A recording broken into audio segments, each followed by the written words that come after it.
right, back in the Pratt Pack, Jim. You're going to get another 2-for-1, as you saw earlier today with the guys, the Coons Market Black and Gold Sunday Show. We posted it on YouTube and then shared it with all of my friends on Facebook, some 5,000 of you, and I salute you with a delicious cup of Sheets Brothers coffee.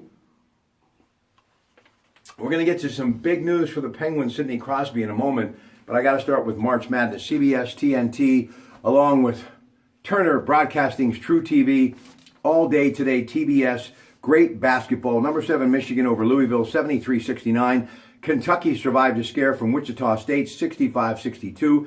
Kansas over Michigan State, 90-70. Oregon barely got by Atlantic 10 conference champion Rhode Island, 75-72. Baylor over USC, 82-78 at the half. Duke, 30, South Carolina, 23. And also just underway, UCLA in Cincinnati.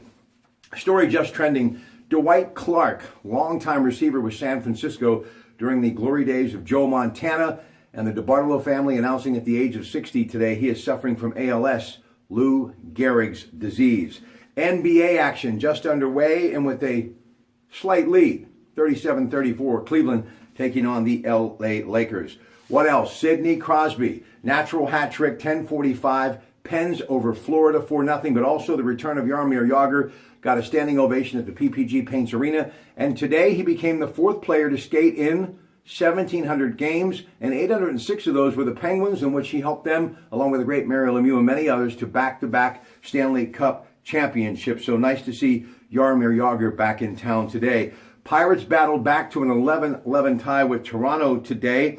Tomorrow, 1:05, taking on Tampa. Jamison Taillon gets the start. Now, we know that Garrett Cole will start the opening game at Fenway. Opening game for the Pirates at PNC Park, April 7th against Atlanta. 1-800-BUY-BUCKS. Get your tickets. And my good friend, Dr. George Zambelli, Zambelli Fireworks, of course, his wonderful ophthalmology office right across the 9th Street Bridge in Rochester. He and his daughter doing a great job there.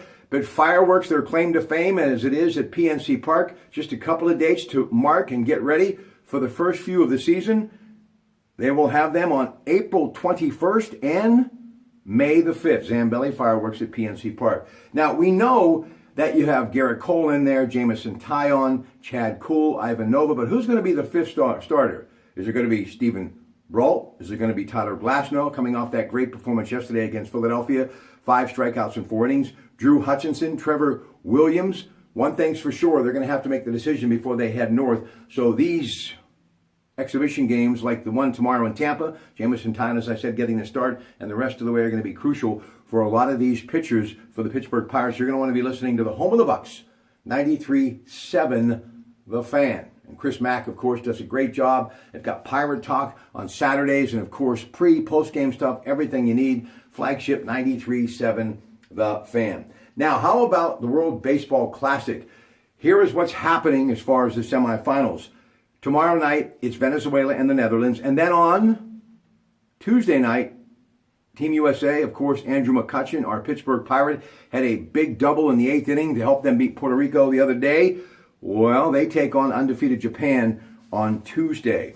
Now to golf. Mark Leishman, 11 under. He beats Charlie Hoffman by 1 in Orlando at the beautiful Bay Hill course designed by the great Arnold Palmer at the Arnold Palmer Invitational. And Ryan Newman got the checkered flag today, Phoenix NASCAR Sprint Cup action.